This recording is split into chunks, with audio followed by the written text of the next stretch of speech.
in the Center for Global Health. Mary, thank you so much for being here. We also have Dr. Karam Shah, who's a senior analyst with the New Zealand Treasury Forecasting Modeling and Research Team and a non-resident fellow, or non-resident scholar at the Middle East Institute. Happy to have you here. Next, we have Ms. Dana Stroll, who's the Shelley and Michael Kassim Fellow at the Washington Institute's Beth and David Gedlud Program on Arabic Studies. Thank you.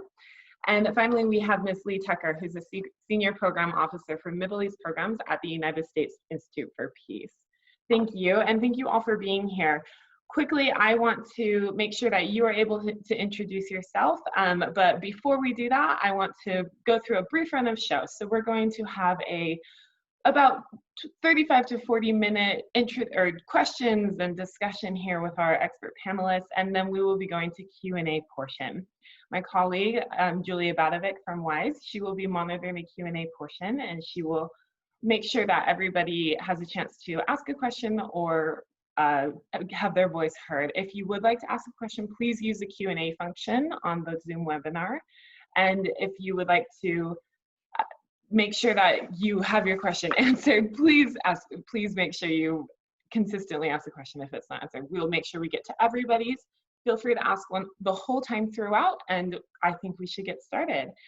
By way of introductions, I would love if you could each share some of your background and experience related to the Syrian conflict, as well as any other thoughts you would like to share. Can we start with you, Dr. Ben?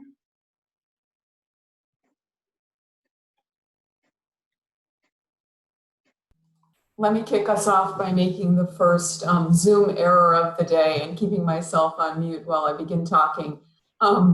Thank you for having me today. It's a pleasure to be here.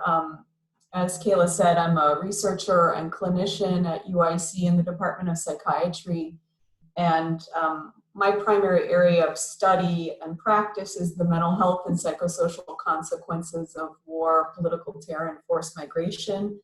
And I have a primary focus on developing family, group, and community-based models of intervention that aim to address mental health issues and repair social relationships. I'm involved now in a number of projects that focus on Syrian refugees in Jordan, Turkey, as well as with Syrian refugee families in Chicago. And I'm happy to be here today. Thank you.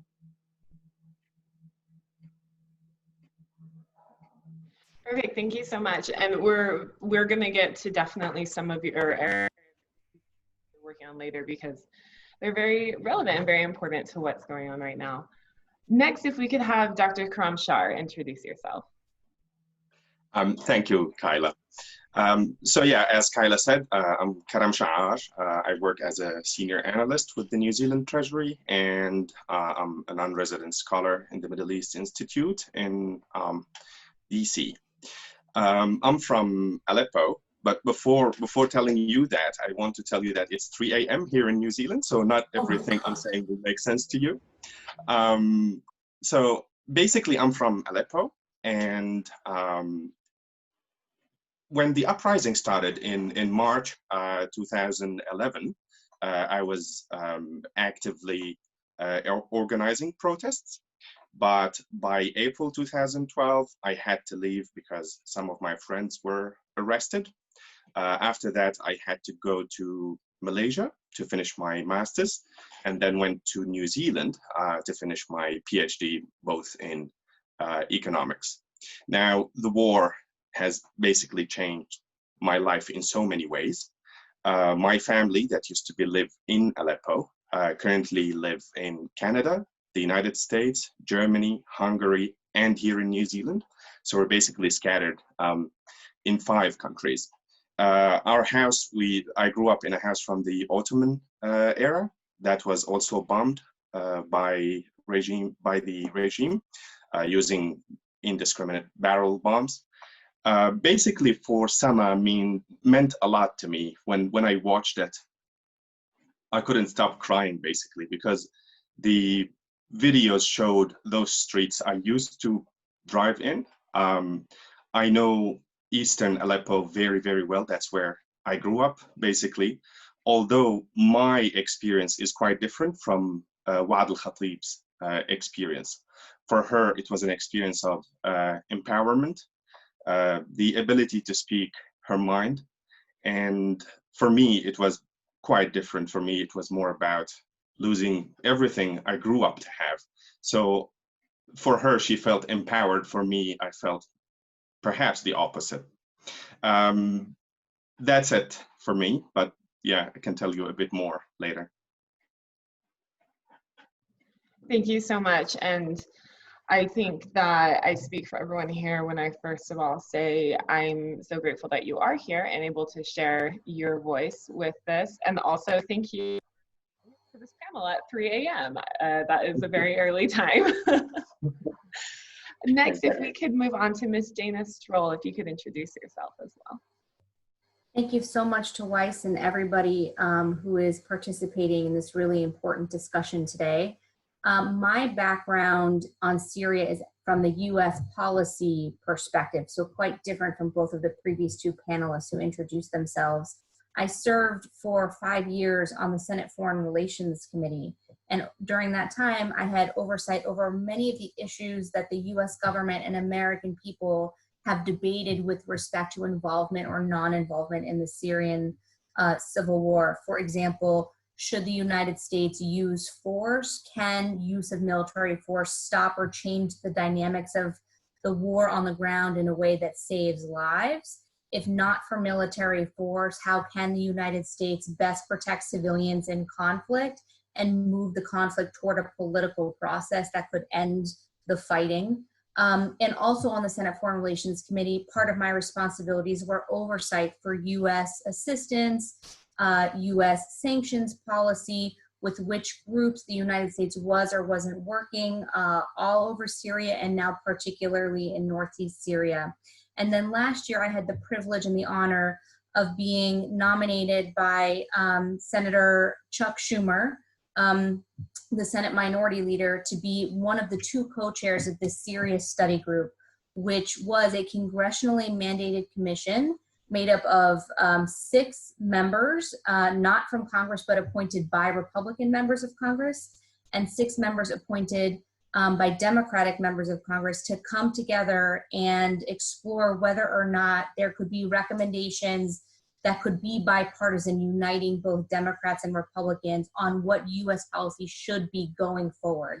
So that report spent months interviewing, traveling, consulting, and rather than looking back at mistakes that were made by the United States, it was a forward-looking report, policy recommendations that may or may not enhance the U.S. role in working with others to end the conflict. That report came out last September 2019, and now at the Washington Institute, I continue to write about U.S. policy and how it affects Syria, as well as research and discuss those issues. Thanks again for having me. Thank you, and we'll be definitely tapping into your expertise on this U.S. policy side of impacts on Syria that way. Thank you so much. And finally, let's go to Ms. Lee Tucker. Thank you so much, Kayla, for having me, and it's an honor to be speaking alongside my colleagues and experts. So I will start from the beginning for my experiences with Syria. So I spent 1 year in Syria before I came to Washington to start my my master's and law degree program. That was in 2009, and so while I was in law school, the uprisings in the Arab world started, and so because of my background, at the time I was working with a nonprofit law firm called the Public International Law and Policy Group, and so with that organization, I sort of took on the portfolio of the Arab uprisings. Eventually, that became primarily focused on Syria. And then I continued to work on these projects after graduation and ended up moving to Gaziantep, Turkey, to head up a project funded by the State Department that focused on bringing members of civil society and community leaders from all over Syria together to talk through issues like transitional justice, how to protect minorities, ceasefires, etc. those were the hopeful days of the Syrian conflict. Unfortunately, that project ended, and I came back to the US and began working for an organization called the Syria Justice and Accountability Center, which is still around today. And that organization focuses on documenting human rights violations and international law violations in the Syrian conflict. Fast forward, I recently left the Department of State, where I worked at the Bureau of Conflict and Stabilization Operations, and a part of my time there, I was a team lead for Iraq and Levant. That portfolio included Syria. So I have a long history of working both in the US policy angle, but as well the on-the-ground field practitioner angle. Currently at USIP, as a senior program officer, my role is to connect the dots between our projects on the ground in the field and the policy work we do in Washington, which is to inform policymakers and the US public on conflict issues. My portfolio is Middle East, and that includes the countries that are in active conflict: Yemen, Iraq, and of course, Syria. At USIP, we do have programs ongoing in the field. Currently, they are mostly on pause because of the difficult operating conditions, especially since the Turkish operations began last fall, and now because of COVID-19. But one of my roles is to oversee aspects of those projects, which are mostly focused on helping local leaders, civil society, and community members come together in dialogue situations to help address ongoing drivers of tensions. So I'll stop there and look forward to the discussion. Perfect, thank you. And again, we'll be tapping into a lot of your expertise with this, specifically with meaningful negotiations, ceasefires, and everything. Really appreciate all four of you being here. We're thrilled to be able to talk about this. I think then we can kind of move into the main part of our discussion. First of all, I would like to start with Karam, if you would like to kind of share with us some thoughts.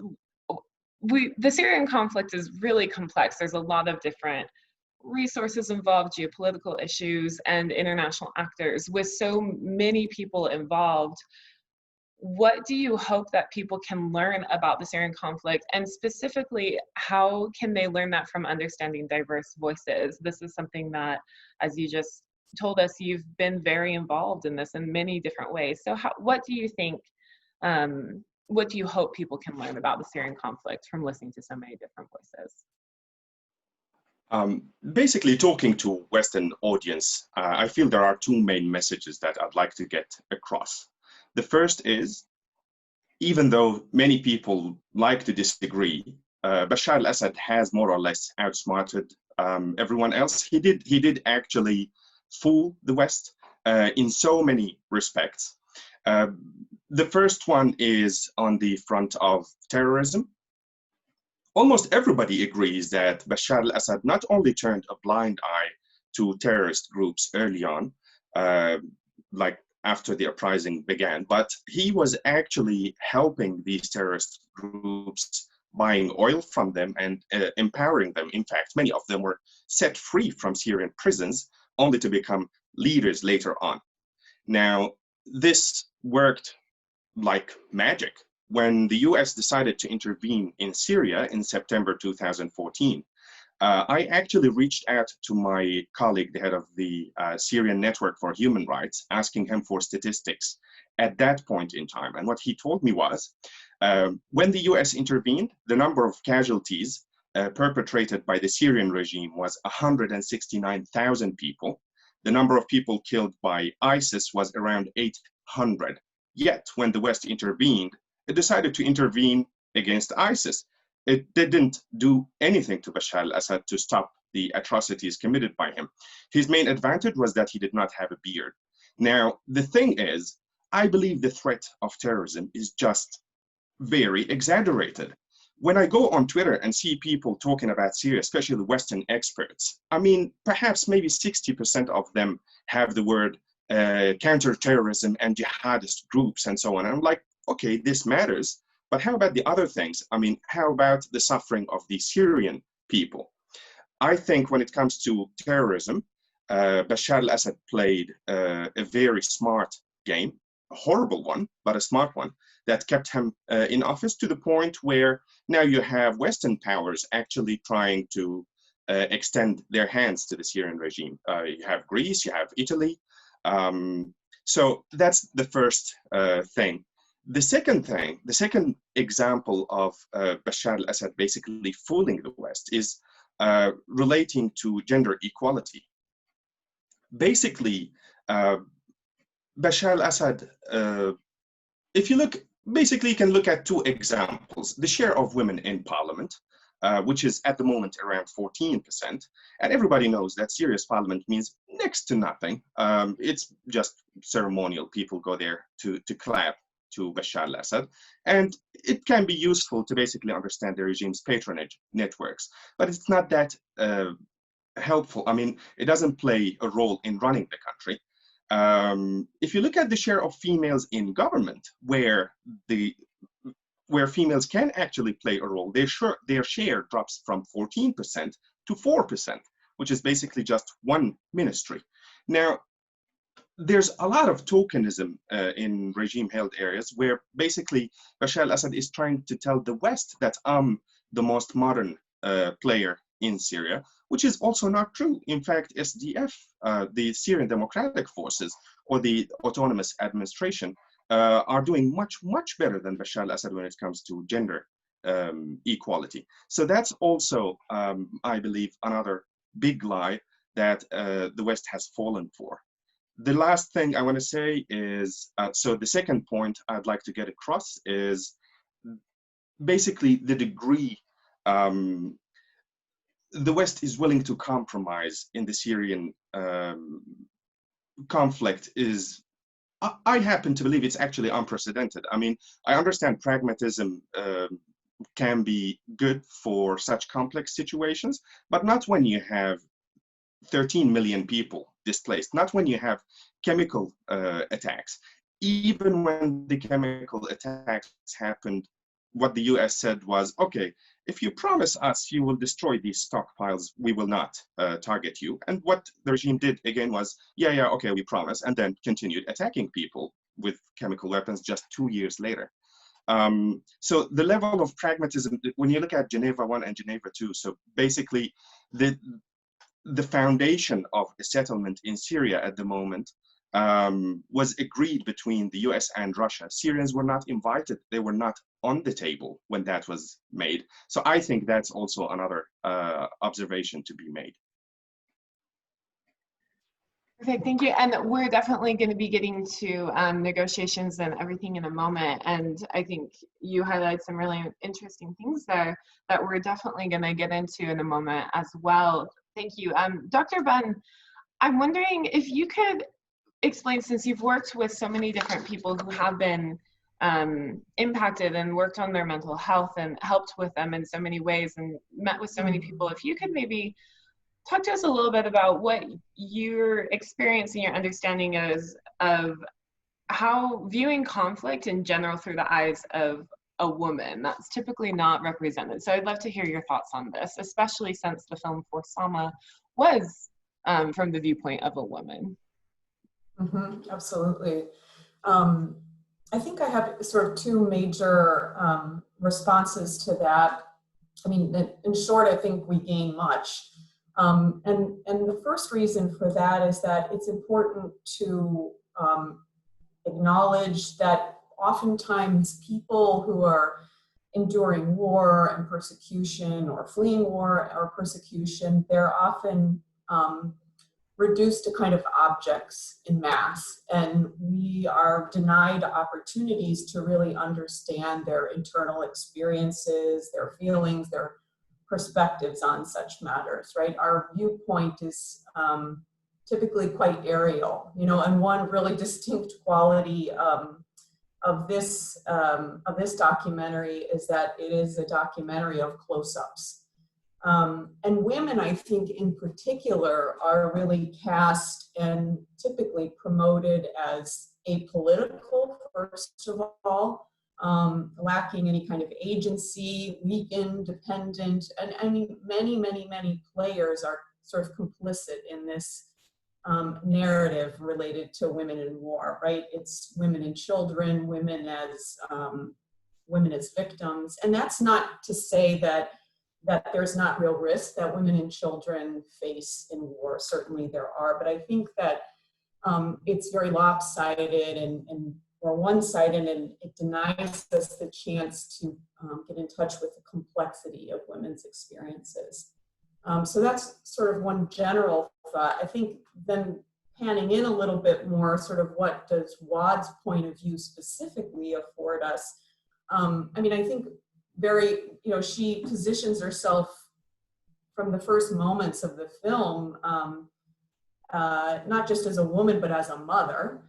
And I think that there's ways in which just her simple act of being the primary storyteller and the narrator of her own experience works to complicate this dominant picture. And what I found prior to our panel today, I've seen the film a few times. Of course, I went back and watched again. And I just really feel that what she challenges us to do is hold these opposing realities and circumstances in ways that as a viewer can be very uncomfortable. On the one hand, I feel like she is just a unwavering witness to the violence that's happening on the ground. The destructive quality of war. And much of what she pans into is the violence of motherhood, of dying children, of dying mothers. I mean, there's so many memorable moments from the documentary that take us into an uncomfortable, devastating experience of that. But I think Waad also, as Dr. Karam was saying, she's also kind of a voice of empowerment as well. And for her, it's not, motherhood is not just a site of trauma, but it's also this site of kind of a reassertion of power. She and her family and her friends, they were involved in the protest, they were involved in the revolution. One of the, and I think their desire to stay is a desire to resist the political forces that lead people to flee their country, right? And we see people choosing to live their lives out there, even when home is no longer a safe place to be. And that's, we are drawn to simplistic narratives about survivors of war, political terror, and forced migration. And so this, in some ways, this really complicates the way that we think about this. And I think the other aspect, I think, of Waad's point of view, and something that we rarely see, are also these moments of incredible humanity and beauty that take place. I mean, the camaraderie, first of all, just between everyone in the hospital and her broader social network, but she pans in on children painting a car, on the beauty of her garden. Is this because she's a woman? I think that these are real images of humanity that often exist alongside extreme brutality. And we hear about this time and time again from survivors of genocidal conditions, survivors of war, that brutality and humanity often exist alongside each other. And, for me, the opening scene, one of the early scenes, is one of the best examples when they flee to the bottom of the hospital because they're being attacked with bombs. And they finally kind of reunite at the bottom, in the one room, and Waad finds Sama and her husband, and the bombs are overhead, and he begins to play kind of peekaboo with Sama in this moment. I mean, it explodes. These are so unexpected, and these images explode so many stereotypes and simplistic narratives of what goes on within families, the ways in which families kind of endure and continue to show up for their kids, and that, you know, survivors of war are not just defined by their trauma, but also their resilience, their perseverance, their endurance. So I think those are two things that come to mind, and which is why it's such a unique opportunity to see this film through her point of view. Thank you, and I agree. I also, last night, I took the time to rewatch For Selma and was again struck by the importance, like you said, exploding the narratives and the perceived notions of stereotypes of what goes on with family and women and people in conflict. So I really appreciate you talking about that. Moving on, I think this ties directly into kind of the next thing we'd like to tackle with Lee. With your experience and all your expertise, we'd love if you could share maybe what the importance of women's meaningful participation and inclusion in not only sharing their stories, as Dr. Bunn was talking about, but also in peace negotiations and ceasefires, and specifically with the Syrian conflict. Thank you so much, Kayla. So starting from the theoretical standpoint, one of the lenses that we usually use here at the U.S. Institute of Peace is the Women, Peace, and Security framework, which is outlined in UN Security Council Resolution 1325. And the basic tenet of that is that a women, peace, and security approach is an institutional approach that acknowledges peace and security efforts are more effective and more sustainable when women are equal partners in those processes. Inclusive processes that include women and other elements of societies are quantitatively more likely to lead to lasting peace because they are able to better identify and address the sources of conflict and the things that are needed by those who are most affected by the conflict. I could list off some of those numbers. There have been many studies that show specifically that women's participation in various peace processes makes them more likely to, number one, be achieved. And it has been shown that women's participation increases the probability of a peace agreement lasting at least 2 years by 20%, and by 35%, which is a pretty big number, that the peace agreement lasts for 15 years or longer. Other examples are one analysis of 40 peace processes since the end of the Cold War has shown that where women were able to exercise strong influence on the negotiation process itself, there was a much higher chance that an agreement would be reached than when women exercised weak or little influence. This is something that we see over and over again. Most of these studies are looking at national level, high level peace negotiations, but it's also true down to the local level. There are different reasons for this, and I think there's still a lot of learning left to do as to why it is. But some examples are that, you know, women bring different communication and mediation styles to the table when they're included. Especially at a time when fresh perspectives and creativity are very badly needed. Another reason is that women have a tendency to focus less on power brokering and more on reconciliation, economic development, education, transitional justice, and those things that are more focused on the long term as opposed to just how do we bang out the power sharing so that we can get back to governance. The bottom line is that women's experiences of conflict, as Dr. Bunn showed us, it's different than men's experience of conflict.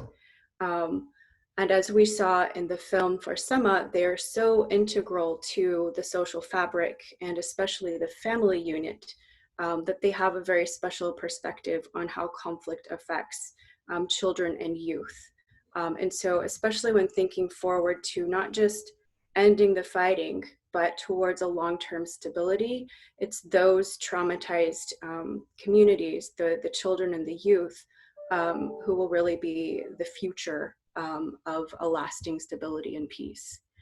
The other thing that I just want to emphasize, Dr. Bunn said this, but it's also very true from the peace building perspective, is that women are often seen as passive actors in a conflict. But as we've seen from this film, that is absolutely far from the truth. Even though they may not be at the front lines, just like Waad's husband, the doctor, they are very much involved in the uprising and in even the political aspects of these conflicts. So it's a mistake to see them as passive actors. And you know, that comes with both pros and cons. But the fact is that relegating them to the domestic sphere misses the broader pictures, and so also misses opportunities that can make them valuable in a peace building process, resolving conflict and building social cohesion. Some things that are specific to the Syrian conflict.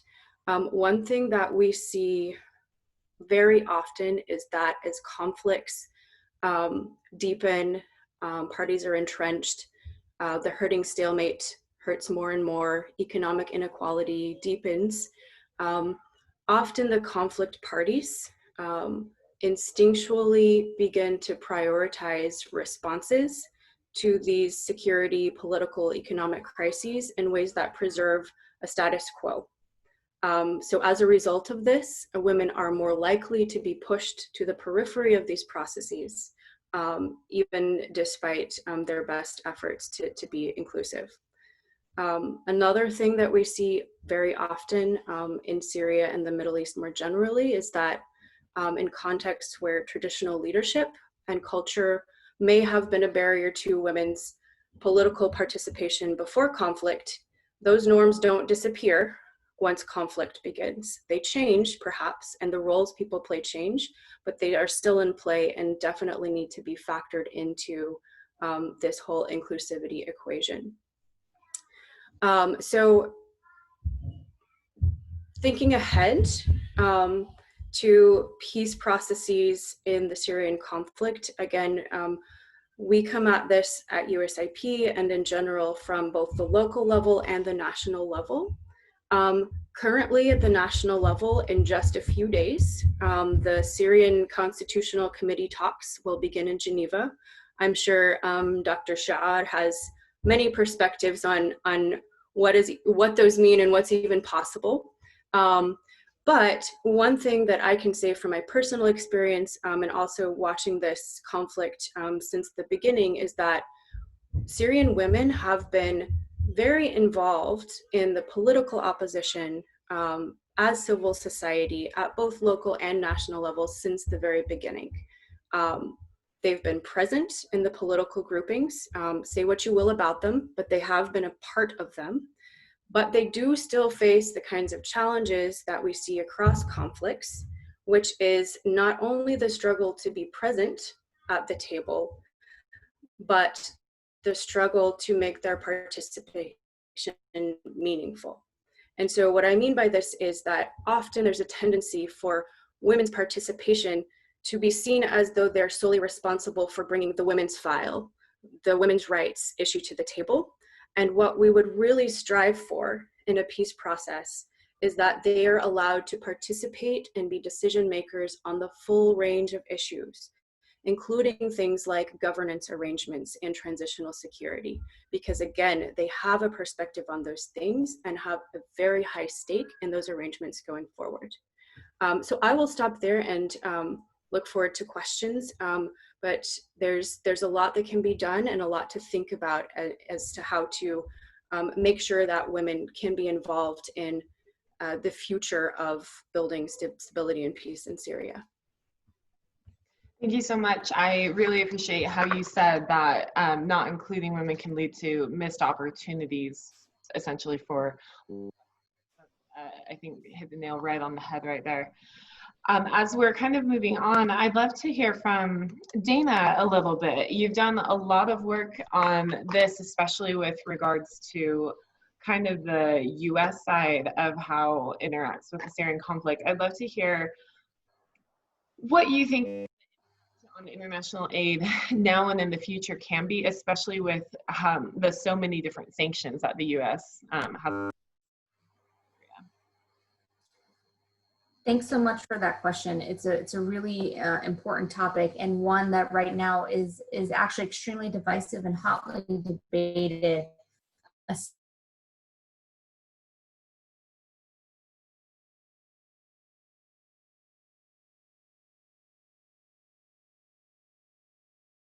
Sanctions remain an effective tool of US policy, or whether they're or preventing resolution or a political process to end the conflict.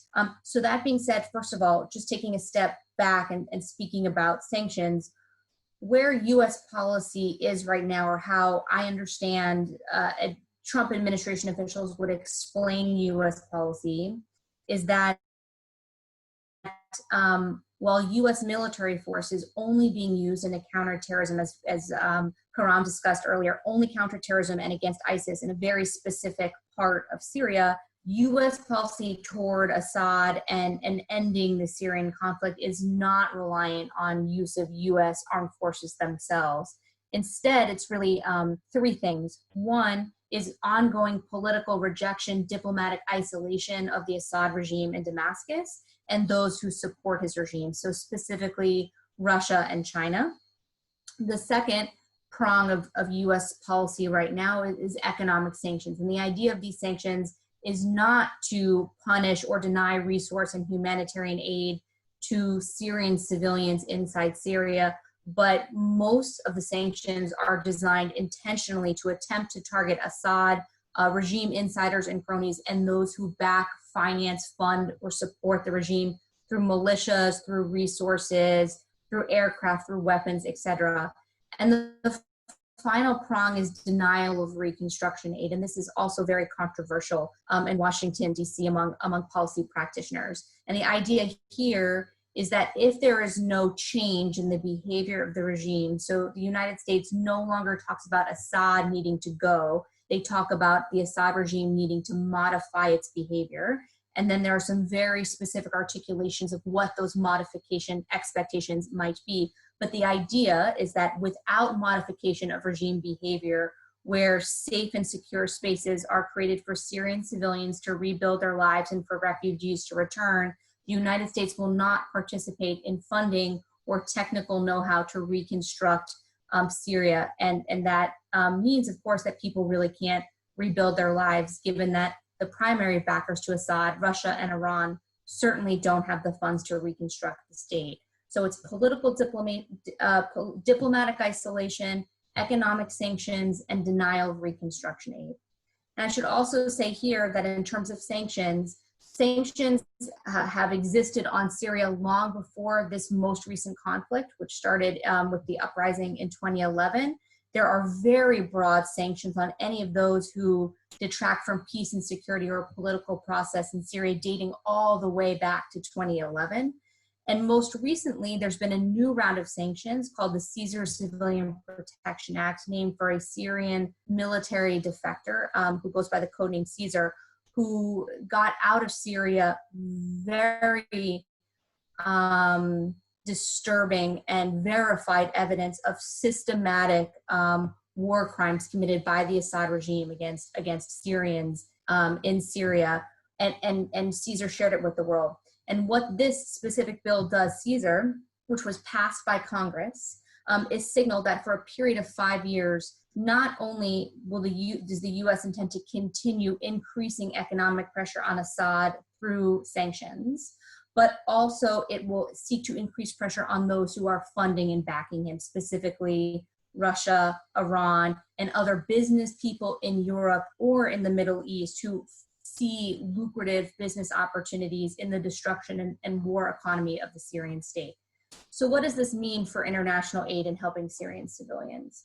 First of all, every single package of sanctions that the United States has rolled out always carves out and specifically identifies provision of humanitarian aid as exempt from sanctions. The US and the people who write these laws, both in Congress and those who implement them in the executive branch, are keenly aware that one of the detrimental effects of sanctions could be frustrated or more difficult attempts to provide aid to those in need. That being said, despite the fact that there's deliberate and careful attention and ongoing engagement with all humanitarian organizations vetted by the United States to figure out where the difficulties are in delivering that aid, it's still very hard to get aid into Syria.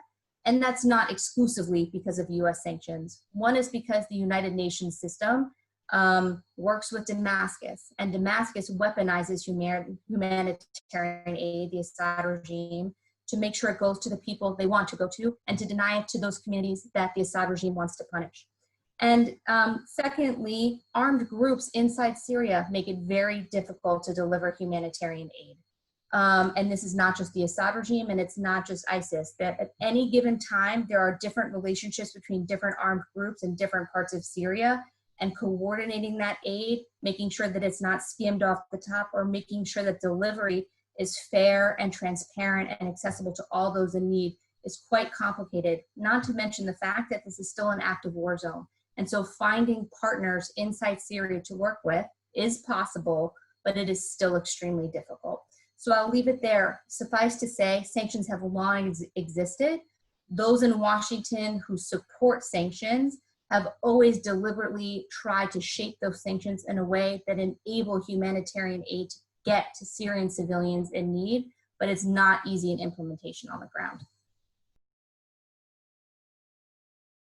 Thank you so much for that kind of breakdown of this. I think it's something that when you hear about sanctions, sometimes it seems like a scary word, so it's not, you're not sure how to hear that, but then hearing about the real impact that actions from different places have on this conflict, it's invaluable to hear from you, so thank you. So we're kind of cutting in a little bit to our Q&A portion, but there's a couple other questions I'd love if you could each briefly share maybe a 1 to 2 minute question on before, or comment on before we go. I know all of this, we could stay here for hours and talk about this, I know. So, but I would love to hear a couple of different things, then we'll go to the Q&A portion. So Dr. Shar, I'd love to hear from you what you kind of see as the repercussions for Syria and the global community, and specifically regarding economic security for the next generation. So basically, I think everybody knows that Syria's economy currently is decimated. This is primarily because of the war, not really because of the sanctions. Syria's economy at the moment is a third of what it used to be back in 2010. And of course, this third is now distributed between different parties as well. Now, talking about the sanctions, what needs to be actually highlighted is not how the sanctions are targeting certain people. So effectively, at the moment, despite all the talk, the Caesar Act has targeted only 4 individuals, and 2 of them are dual citizens, the other 2, so Canadian Syrians, and the other 2 are Syrians who live in Damascus. And the impact of the sanctions is not really, the most important channel is indirect. So it works as a deterrent to future investors, and this is how the impact basically changes the economic outlook for Syria. Now, the other thing that needs to be highlighted is sanctions always have a negative impact on civilians. This is not going to be different in Syria. And the thing is, you do not really need to tell merchants that as long as what you're trading is allowed, humanitarian goods, then there's no problem. It just does not work that way. You have investors who are simply scared of hearing the word Syria. This is basically what happened with the European Union and Iran after the US withdrew from the nuclear deal. European companies were saying, sorry, I'm not willing to deal with you. I'm not sure why, but now there are US sanctions. Even though my government is happy to continue trading with Iran, I'm just afraid to do it. An example of this would be my friend basically telling me a couple of days ago, he ships goods from Malaysia, milk powder primarily, and he told me that shipping costs have actually increased by over 30%. These are just shipping costs. A German company that ships these goods is saying, well, it's too scary to work with Syria. I'm going to add a risk premium of 30%. The economic outlook for the country is just terrible. 90% of the population live below the poverty line. And it's not likely to get better from here. One, because of the sanctions, and two, because of the recent outbreak of COVID-19. Thank you. And you've also done a lot of work on the economic impact as well. So I highly encourage people to read your work on that as well, because I think there's a lot going into that. Moving on to Lee, I'd love to hear, kind of going off of what you were talking about a little bit before, and now that we've learned a little bit more about the impact of international aid and sanctions, I'd love to hear a little bit more about maybe how people impacted by the Syrian conflict, whether it be economically or through human rights violations or atrocities or horrible, hard things, specifically women, how they can make a difference in the future of the country, both as an individual and as a community actor. You kind of mentioned before there's differences between local and national perspectives on peace building and ceasefires and everything. I'd love to hear a little bit more about that. And before we go, I want to encourage, we see a few more questions coming in. So as we're kind of going towards that from the audience and our attendees, please continue submitting your questions. So Lee, thank you. Thank you, Kayla. It's a really great question and hard to answer in just a few minutes. I think I'd like to focus primarily on local level, because when we're talking about individual and community level impact, that is really where there are a lot of opportunities and tools for doing that. All of them require that international community and practitioners make it a deliberate choice to make sure that women are included and work it into their various work plans and activities. So just to start, I think, of course, we want to emphasize that women-led civil society organizations are a big piece of the puzzle. Definitely important to keep supporting them, building their capacity, and ensuring that they have input into processes that lead to institutional reforms and addressing grievances. Another one that I touched on before is ensuring that women are included in security sector processes, which again is a piece of post-conflict transition where women are not often included, and there's different levels to this. The first is in the security arrangements themselves. Women should have an input on how security will be provided in the communities during transition from conflict. The second level is that they should be included in discussions about reform of security sector. And then the third piece, which again might seem obvious, often is not, is that women should actually be incorporated into the security forces themselves. And especially post-conflict, this has a lot of implications, especially as we know that sexual and gender-based violence is one of the biggest specters faced by this particular vulnerable community, and that law enforcement, having women in law enforcement, is important to reach the other women in the community who have been victims of this type of crime. So moving on to the actual work of reconciliation, especially in a country like Syria where the social fabric has literally been shredded.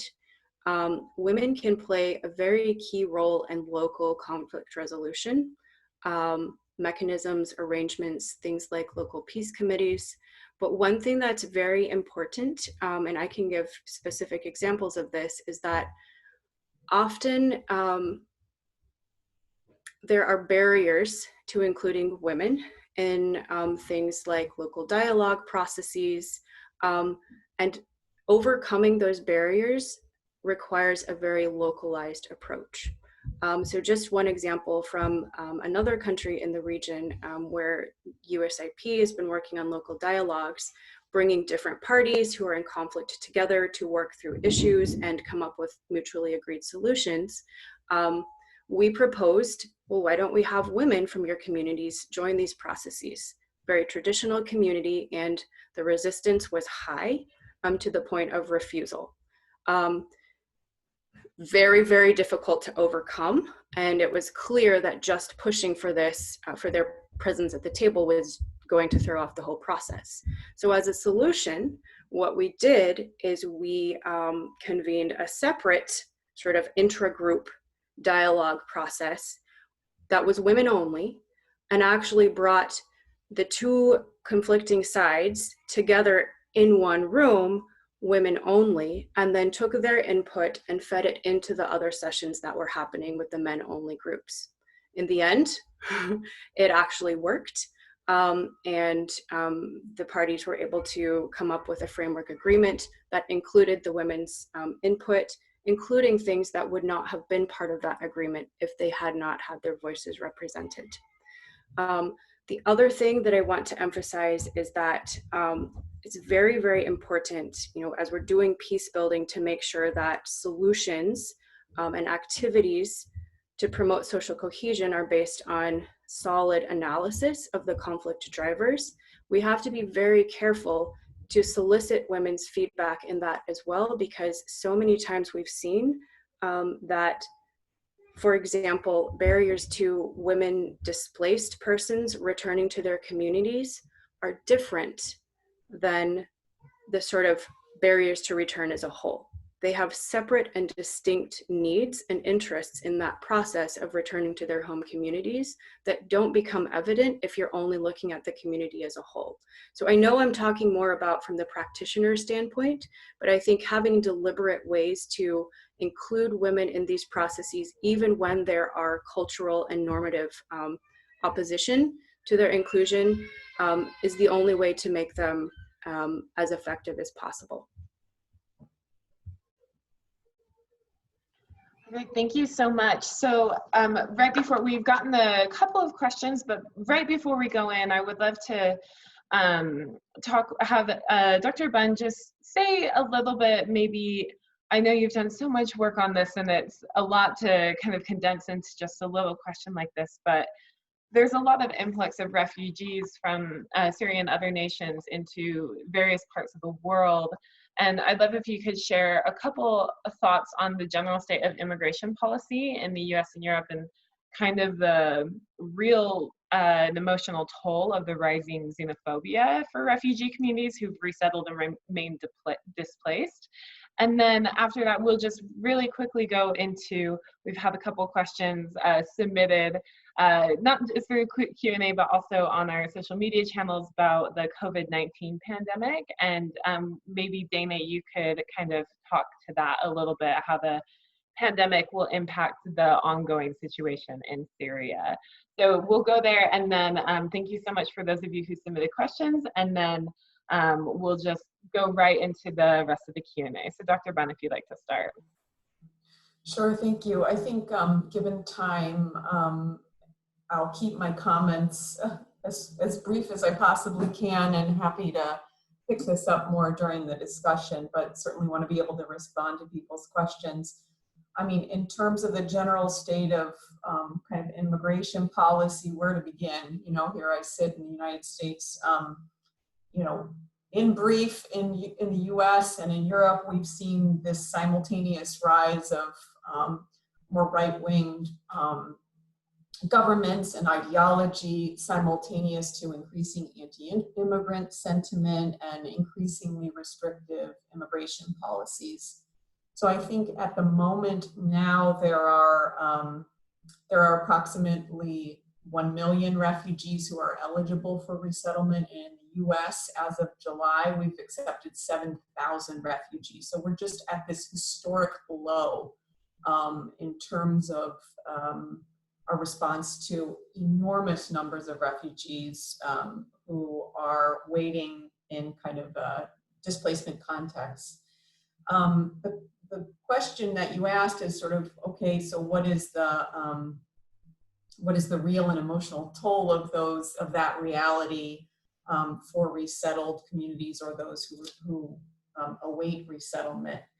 And for that, I want to just kind of backtrack and talk a little bit about where we've come in terms of the mental health field and our thinking about the mental health and psychosocial consequences for communities who faced war and forced migration. And for a long time, the kind of dominant paradigm was what we call the trauma-focused paradigm, which meant that people were really fixated on how exposure to discrete kind of war-related big T traumas, how that contributed to mental health distress, you know, witnessing explosions, being in and yourself being bombed or witnessing violence or being attacked yourself. And over time, we've made progress in our thinking in that regard, and increasingly recognize small, you know, all aspects of traumatic experience, but also those particularly that are associated with post-migration stressors, of which discrimination and xenophobia are huge contributors to ongoing mental health distress. There's been some really important work, empirical research that has been done looking at, okay, if we talk with war survivors and we ask them to delineate their trauma experiences in their country, in their home, and daily stressors experienced as refugees, we find that the contribution to mental health distress comes much more from those daily stressors than it actually does from those war-related traumatic experiences. So I think we're beginning to appreciate the ways in which, you know, as we see with Black and Brown communities that live in the U.S., you know, discrimination, ongoing discrimination, and structural violence is not good for our mental health. So I think that that gives us a sense of, you know, what is the emotional toll of living in cities and societies that are increasingly unwelcoming and adversarial to incoming communities. And I just want to say very, very briefly that that's also a phenomenon that's not limited to resettlement contexts in the US and Europe. In my research in Jordan with Syrian refugees, you know, Syrian families reported that discrimination was a primary concern for their day-to-day lives, with very significant real-life consequences, particularly for children. I mean, there's been some, in my study, we saw reports of extreme bullying happening in schools to the point that Syrian children stopped going to school because the conditions were so violent. So I think, you know, it's important to recognize how pervasive negative attitudes, xenophobic attitudes, discrimination is towards refugee and forced migrant populations, and that it affects their mental health, but it affects their day-to-day lives in very real ways. Thank you. I know that all of this we could talk about for so long, and especially about, I think that's so important to look at the impact and how it affects these people, especially displaced and resettled, as everything like that. Moving on to Dana, I'd love if you could, I know we're kind of over time, but we have a couple of great questions from the audience, and one of those was about the COVID-19 pandemic. And so if you could just briefly share how you think the pandemic will impact the ongoing conflict in Syria, and then we will do one last round. Julia, my colleague from WIIS, will come on and share a couple of questions from the audience. Everyone will answer, and then we'll do our wrap up. Thank you so much. I will be very brief on the impacts of COVID-19 so we can get to some of the audience Q&A. I would like to make 2 points. The first one, I think, is on the strategic level, which is that the rate of COVID-19 spread and the associated global economic contraction, recessions, will urge, and already is, most countries to be focused internally and domestically. So with the United States, most American attention is not focused on what is happening in the world. It is focused very much right here at home on our own economy, our own government's response to the COVID-19 pandemic. The same thing in European capitals and the same thing in the Middle East.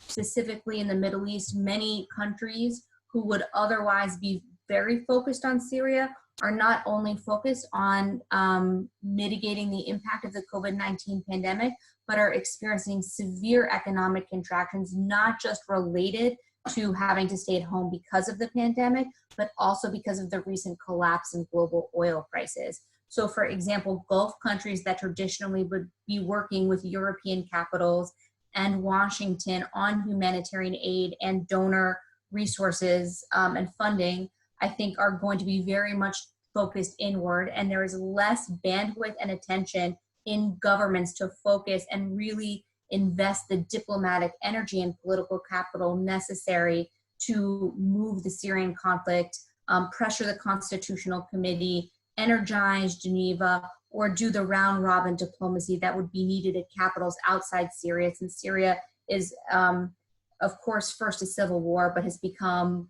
both a regional proxy war and an arena for great power competition between the United States and Russia. So number one, I think just the impact of most countries turning inward and the degradation of the international system and the different organizations that together would work on this, both because of a movement away by US and its traditional leadership roles and a fragmentation of the political consensus on how we should resolve conflicts, will force countries to focus inward, and there's less attention and less assistance and less bandwidth for focusing on Syria. And number two, I think that as we all know, the pandemic does not respect geographic boundaries and does not respect sovereignty and does not respect who governs which area and which territory.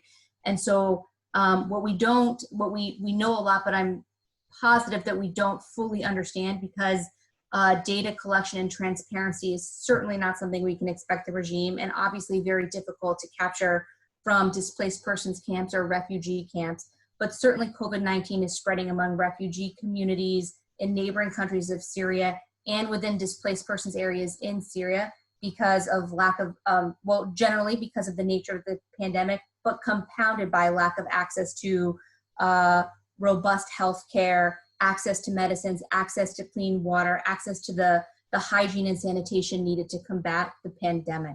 And because of that, and because I think of global pressures against sanctions as a tool to shape decisions by stakeholders to the conflict in Syria, there may be an interest or urging by affected countries in the neighborhood around Syria to relax sanctions or otherwise work with the Assad regime, because there will be a view that it is the only viable way to combat the pandemic inside Syria. And I think this is a big risk.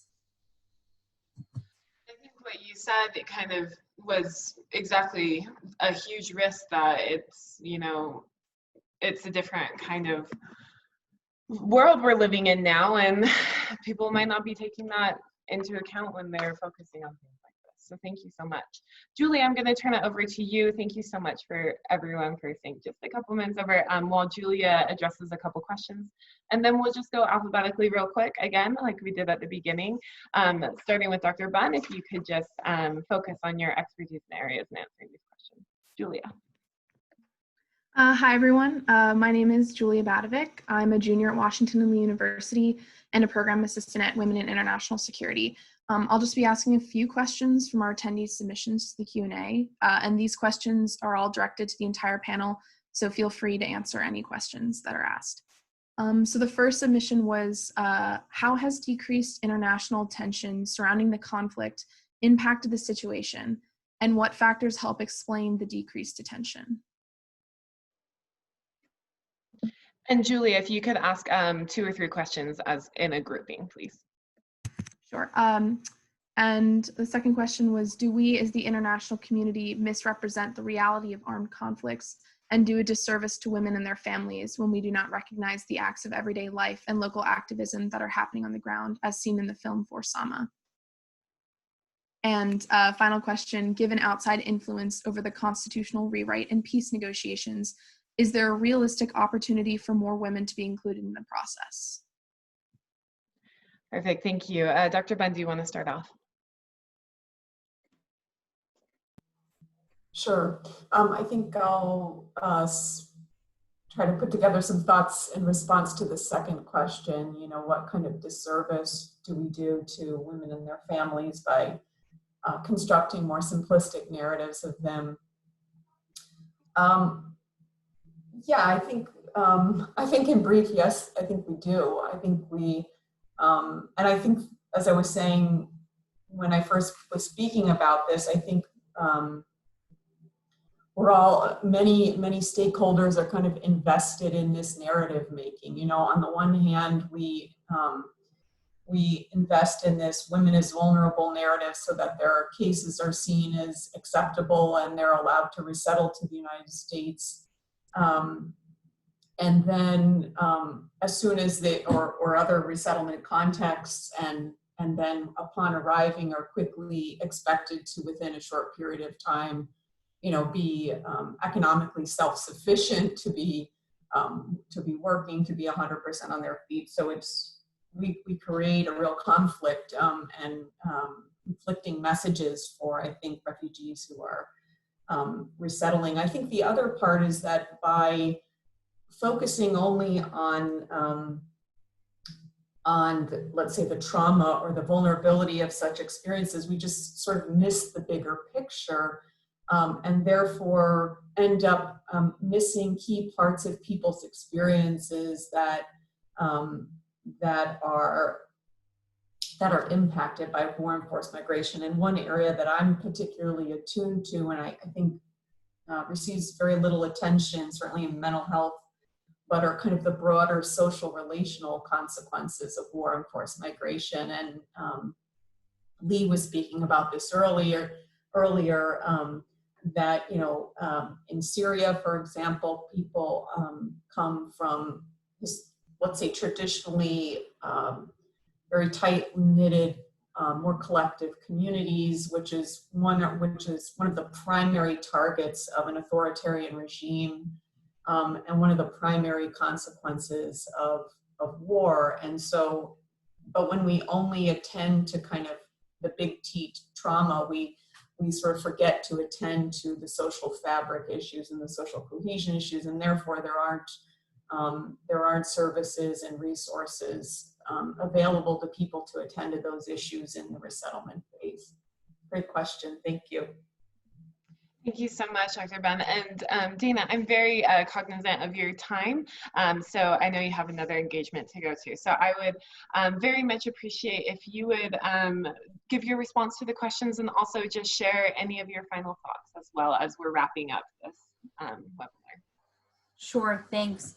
So on the question of, is this conflict present enough for those in the United States or in other areas of the world? Is there sufficient attention focused? My view on that is no. I think there is an overwhelming amount of bad news in the world, and specifically in the United States. Attention on the Syrian conflict has been ad hoc, haphazard, and driven by very specific events. So last year, for example, when President Trump decided to pull US forces out of Syria, all of a sudden, across the foreign policy community here in Washington, DC, there was renewed interest. Newspaper articles were written, people were reading products produced from think tanks and expert communities analyzing the conflict in Syria. And for a very brief moment in time, members of Congress who drive the conversation by their questions and their letters and their tweets, et cetera, we're all focused on what is the United States doing in Syria, what is our role in Syria, and oh, what is happening in Syria. And another great example is the chemical weapons attacks, which have frankly been going on consistently, but only when our president saw a picture of a suffering Syrian child and decided to talk about it, all of a sudden it was back on the radar of Americans. I think some of this is just the nature of, in the United States, which is what I can speak to, most citizens here are not necessarily focused on what is going on around the world. And I think also there is a emerging consensus, and you can hear echoes of this on the right and the left in our political discourse, that it's not just about Syria, it's the Middle East. We've never been able to solve these civil wars. We have an over-militarized engagement in the Middle East, and we can't solve them, and we should just be getting out of the Middle East.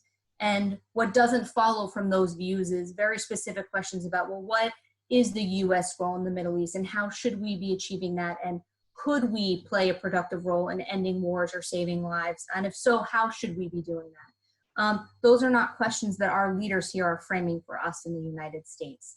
What I do think is that if there were more consistent everyday messaging, both the responsibility of our media here and also our leaders, both in Congress and the executive branch, about Syria and why what happens in Syria affects the rest of the world, then it might be a very different conversation. On the inclusion of women in a more meaningful way, I will give my view as someone who's been involved on the policy side. I think that people in positions of policy making and decision making who sit at the table at our National Security Council, for example, speak wonderful lip service about the inclusion of women. And normally when you think about priorities in a conflict, inclusion of women may be number 9 or number 10 on your priority list. And that's a tragedy which does a disservice to sustainable, long-term inclusive solutions that could actually move a conflict to a better place. And I also, following on what Dr. Bunn said, this notion of women and children lumped together in this category of vulnerable, there is a responsibility, again, by leaders to be part of shifting that paradigm and talking about women's inclusion and women's roles in a different way. But when you're in a discourse about refugee numbers and there's advocacy to really increase those numbers for people who have suffered terribly in conflict, it's very easy to say, so you're going to turn away vulnerable women and children. And so some of this is about shifting the political discourse. And while I think people are aware of specifically what Ms. Tucker and Dr. Bunn are talking about, operationalizing in a way that shifts people's thinking about the role of women is not quite there yet, and there's tremendous work to be done. Thank you all very much for this opportunity.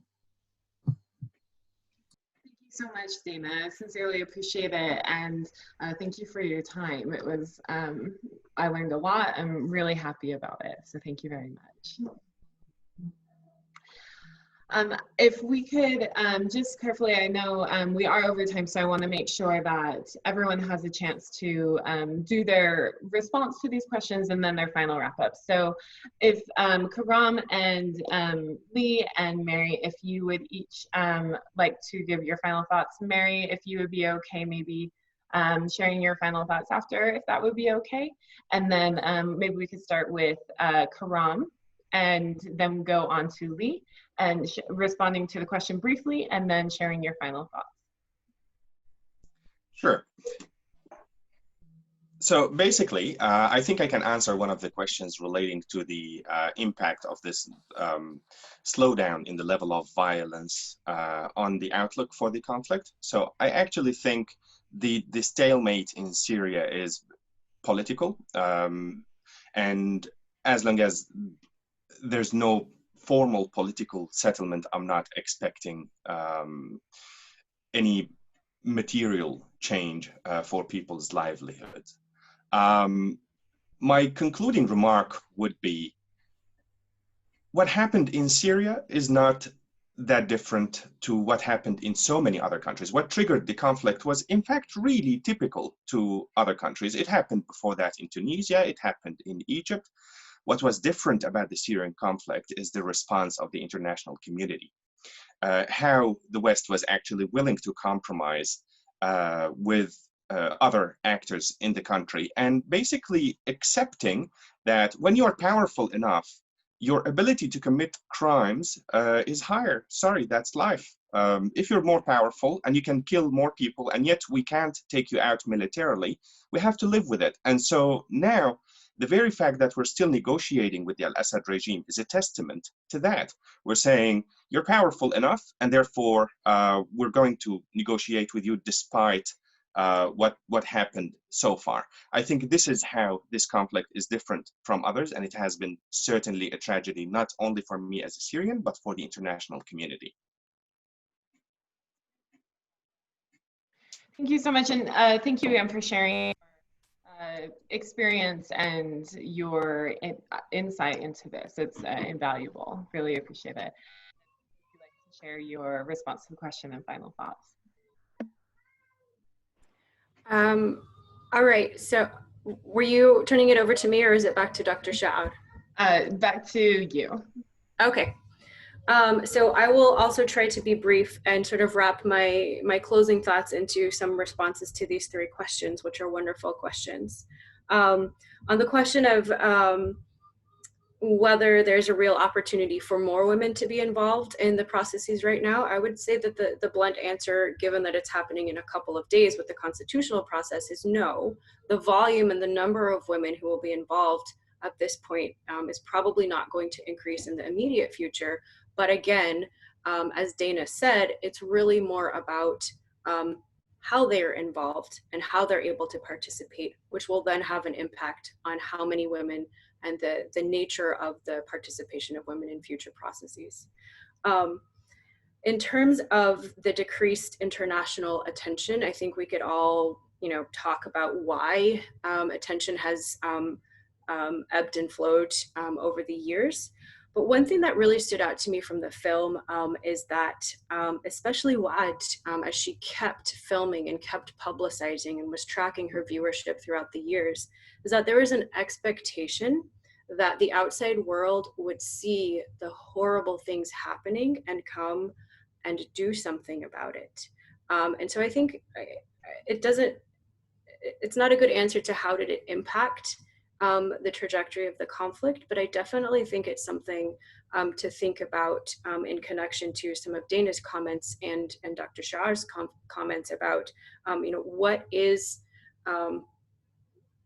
the appropriate response, not just of the international powers who are part of this whole mix, but those of us who don't have that level of decision-making power, but do have other roles to play. And then finally, on the misrepresentation of realities, I think Dr. Ben's comment about simplifying narratives is very important. I think what really stood out to me from the film in particular was it highlighted the choices that people have to make in terrible, terrible conditions. And she said at the outset, the reason I'm doing this film for you, my daughter, is so you'll know why I made these choices and basically why I put you through this and why we are where we are today. And so that is connected to my final wrap up point, which is that even if the fighting ends, even if the displaced people are able to settle, go home, the shooting is over, there's a political system in place, the fighting may be over, but the conflict is not over. The reasons for the civil conflict not only still exist, they have been exacerbated in many ways by the conflict. And so it really makes this whole idea of sharing narratives and sharing stories that much more important. And I think one thing that we must remember is that even on the other side, there are stories of people who have faced pain and grief, seen children dying, seen their homes destroyed. And it is possible to share stories and air grievances without having to focus on culpability. It's difficult, but it's possible. And so thinking again from the peace building perspective, if there ever will be a Syria where people are not only able to live next to each other without violence, but live next to each other in peace, that sharing of narratives is going to have to happen somehow. It's going to have to be connected to justice and acknowledgement, but that is what we should be working toward as, in my field, practitioners of peace building. So that's what I wanted to end on in terms of the narratives. The final point I take your point, Dr. Shahad, that violent extremism and terrorism was an unfortunate sideshow of the Syrian conflict. That being said, it did give rise to an Islamic caliphate that took territory in neighboring Iraq and is a huge specter in our current world. The situation that we're looking at very specifically in northeast Syria, in the camps such as al-Hol, which is primarily women and children, many of whom are perceived to be ISIS affiliates, families of ISIS, many of whom are indeed affiliated with ISIS and that they espouse that ideology. We're facing a generational challenge when we're thinking about violent extremism and how to approach what to do with those women and children in those camps. And so just to end, I think this is, again, it's a sort of side piece of the Syrian conflict, but has a very big angle on the women and children. And it's something where thoughtful, comprehensive approaches have yet to materialize. And that spells, it's very dangerous for the future of violent extremism in the region. Thank you so much, Lee. And I think what you said about how even if the fighting ends, the conflict will still be there. I think that's something that's been echoed by you and all the other panelists as well. That's a very eloquent way of putting that. Thank you. I think, Dr. Bunn, do you have any final thoughts to wrap up here? Sure. Yes, thank you. Just a few final thoughts. One is just to backtrack and say this has been terrific for me, especially to connect with others in the field that I don't typically, I'm not typically, sharing conversation with. So it's spurred a lot of new thinking for me. In my own work, one of my main areas of emphasis has been, can we look beyond this kind of narrow PTSD depression typology and pay attention to the broader social, relational, and place-based consequences of war and forced migration. And it was interesting to hear Lee just talking now, because one modality that I'm particularly motivated by are group-based interventions, because I think they hold the potential not just to reduce mental health suffering, but to repair social connections, which are a primary consequence of authoritarian regimes and war and forced migration. And in this study in Jordan that I was involved in with a group-based intervention, the paper I wrote, which I'll share with all of you, is called Sharing Stories Eases Pain. And it was a primary finding was the idea that in coming together, there was a kind of liberation and reconnection with others in this act of coming together to share common life experiences, divergent perspectives, certainly stories that people previous had thought unspeakable, unshareable. And so for me, that's not just to highlight my work, but to say, being in this conversation today, I think there's a bigger opportunity certainly to connect the dots between what is happening in peace building spaces and what's happening in mental health and psychosocial support spaces. Because they both, they're interrelated, they share compatible goals, but also I think compatible processes. So I think that's my parting thought, is to take this opportunity to make those kinds of linkages happen. And I think we'll move much further, both in terms of our mental health and psychosocial goals, but also potentially related to repair and peace building. So very exciting for me to think about that. And it's been a real honor to sit alongside these esteemed colleagues. So I thank you very, very much. Thank you so much. And I want to also echo your sentiments. I've been thoroughly enlightened and very much enjoyed hearing from each of you, as well as Dana. And I think this is such an important topic. It's something that when we were discussing with each of you before this was starting, we realized that this is something that, while it's been going on for a long time, sometimes it seems that the awareness of this conflict is waning, and it shouldn't. And it's something that I very much appreciate each of your individual insights and experiences. And I know that the WIIS community and also everybody involved, thanks you so much for your time and your expertise. again, I apologize of the time going over, but thank you so much. As a final note, we will be sending a follow-up email to everybody with the link for this recording after we've made sure it is actually doing good. And then we'll also be sending a summary of this. This is Chatham House rules as noted on the website. So just make sure that if you're attributing anything, it's attributed to the event itself. Thank you so much for all of your time, and I hope you have a wonderful day. And thank you for Dr. Shar for tuning in at 3 in the morning in New Zealand. Thank you very much. It's been a pleasure. Thank you. Bye-bye.